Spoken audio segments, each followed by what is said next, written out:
श्री हरमिलाप साहिब जी, श्री पुरुषोत्तम मास महात्म्य, 23वां अध्याय।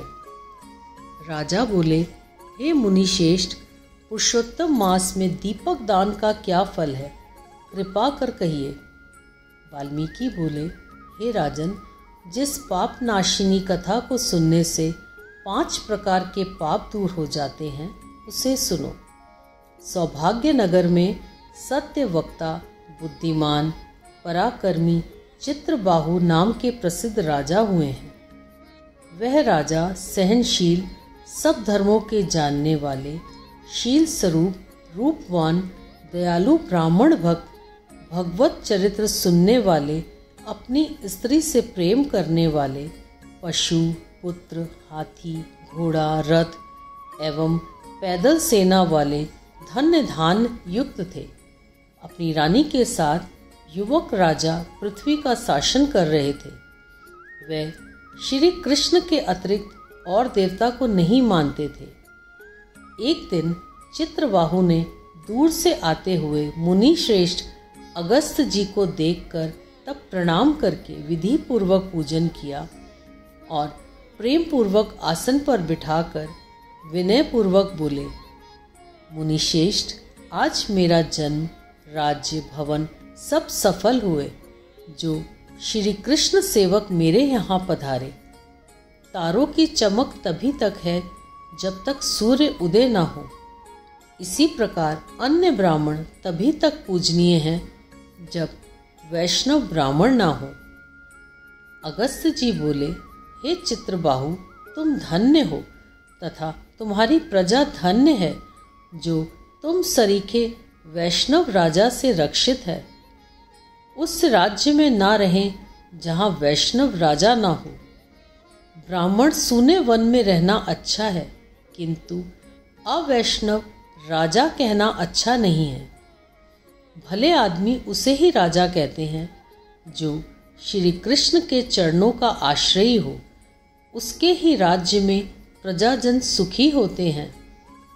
हे राजन, आज मेरे नेत्र सफल हुए जो तुमको देखा, तथा वाणी सफल हुई जो तुम्हारे साथ बातचीत की। इस राज्य का आप पालन करिए, ये मेरी आज्ञा है, मैं जाता हूँ। नारायण बोले, इस प्रकार कहकर जब अगस्त ऋषि जाने को तैयार होने लगे, तब पतिव्रता रानी ने आकर उन्हें भक्ति पूर्वक प्रणाम किया। अगस्त जी बोले, सौभाग्यवती हो, इस प्रकार आशीर्वाद दिया। मुनि को सिर झुकाकर हाथ जोड़कर पुनः चित्रबाहु बोले, मेरे पास अटूट संपत्ति, अकंटक राज्य, पतिव्रता, आज्ञाकारिणी स्त्री किस पुण्य से प्राप्त हुए हैं। श्री नारायण बोले, जब राजा ने इस प्रकार मुनि से निवेदन किया, तब मुनि एकाग्र मन से ध्यान कर बोलने लगे। अगस्त्य बोले, मैंने तुम्हारे पूर्व जन्म का सब चरित्र जान लिया है। वह सब इतिहास तुमसे कहता हूँ, सुनो।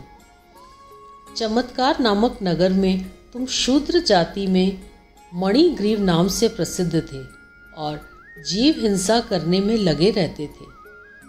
नास्तिक, दुष्ट स्वभाव, पराई स्त्रियों को छीनना, किए हुए उपकार को न मानने वाले शिष्टाचार रहित तुम स्वभाव से ही थे। और जो इस समय यह स्त्री है, वही पूर्व जन्म में मन वचन कर्म से पति परायण तुम्हारी स्त्री थी। पाप कर्म के कारण तुम्हें भाई बंधुओं ने जाति से अलग कर दिया था। राजा ने भी इसी अपराध के कारण तुम्हारा धन छीन लिया था, और जो बाकी कुछ धन बचा वह जाति के भाइयों ने छीन लिया। इस प्रकार धन नष्ट होने पर भी सती स्त्री ने तुमको नहीं छोड़ा, किंतु अन्य जनों से तिरस्कृत होने के कारण तुम नगर छोड़कर वन में चले गए और वन में जीवों को मारकर अपना निर्वाह करने लगे। हे राजन, उस समय भी पत्नी तुम्हारे साथ ही थी। एक समय मणिग्रीव धनुष बाण लेकर वन में शिकार की खोज को गया, जहाँ पर बहुत से मृग आदि पशु रहते थे। उसी मनुष्यहीन जंगल में रास्ता भूले महायोगी उपदेव जी अत्यंत घबराए हुए घूम रहे थे। दोपहर का समय हो, यथा रास्ता मिल नहीं रहा था, प्यास के कारण व्याकुल होकर गिर पड़े तथा बेहोश हो गए। हे राजन, उनकी मरणासन अवस्था हो चुकी थी। उस समय तुम वहां पहुंचे। रास्ता भूले बेहोश उन ब्राह्मण को देखकर तुम्हें दया आ गई। उन्हें उठाकर तुम अपने स्थान पर ले गए। तुम दोनों ने उनकी सेवा की। थोड़ी देर बाद उपदेव होश में आए और बड़ा आश्चर्य करने लगे। मैं तो वन में था, यहाँ कौन लाया? श्री नारायण बोले, हे देव। तब मणिग्रीव ने कहा, आप घबराए नहीं। यहाँ कमलनियों से भरा सुंदर स्वच्छ शीतल जल से भरा तालाब है। आप वहाँ चलकर स्नान करें। प्रातः कर्म से निवृत्त होकर फलाहार एवं जलपान करें, फिर सुख पूर्वक विश्राम करें। अगस्त्य जी बोले, उपदेव ब्राह्मण होश में आने पर मणिग्रीव की बात सुनते हुए स्वस्थ होने पर प्यास लगने के कारण उठे। तब मणिग्रीव ने उनको सहारा देने के लिए भुजा पकड़ ली। उसी के सहारे वह ब्राह्मण तालाब पर पहुंचे और हे राजन, किनारे पर पुनः विश्राम करने लगे। तालाब के किनारे वट वृक्ष की छाया में विश्राम के बाद स्नान कर नृत्य कर्म कर वासुदेव भगवान के पूजन में लग गए। तदंतर देवता तथा पितृ तर्पण किया। बाद में शीतल जलपान कर उसी वट वृक्ष के नीचे आ बैठे।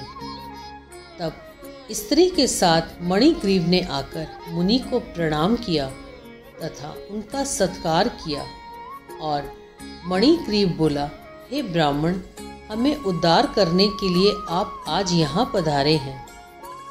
आपके दर्शन मात्र से मेरे पाप दूर हो गए। यह कहकर अपनी स्त्री से बोला, अरे सुंदरी, पके हुए आम के फल हैं, वह शीघ्र लेकर आओ, देर ना करना, और जो भी कुछ फल हो वे भी ले आना।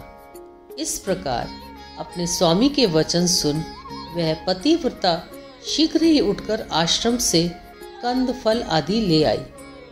और मणिग्रीव बोला, हे श्रेष्ठ मुनिजन, इन फलों को स्वीकार करें तथा हम दोनों को कृपया कृतार्थ करें। उपदेव जी बोले, हे भले आदमी, मैं तुमको नहीं जानता, तुम कौन हो, अपना परिचय दीजिए। मणिग्रीव बोला, ब्राह्मण श्रेष्ठ, मैं एक शूद्र हूँ। मणिग्रीव मेरा नाम है।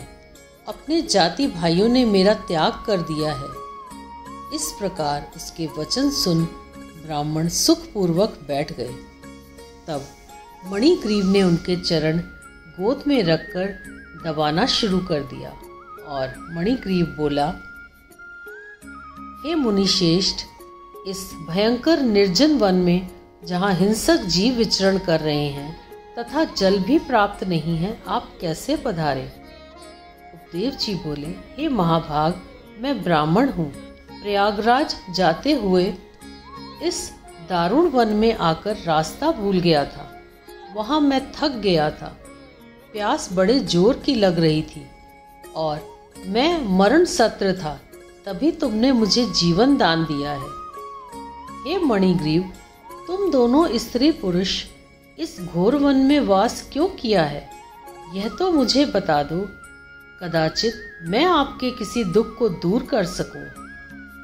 अगस्त्य जी कहने लगे, इस प्रकार उपदेव की ललित वाणी सुनकर पत्नी के समक्ष अपने दिल में अपने दुख दारिद्र्य से मुक्ति की लालसा के लिए मणिग्रीव अपने कर्म फलों की प्राप्ति की संपूर्ण गाथा सुनाने लगा।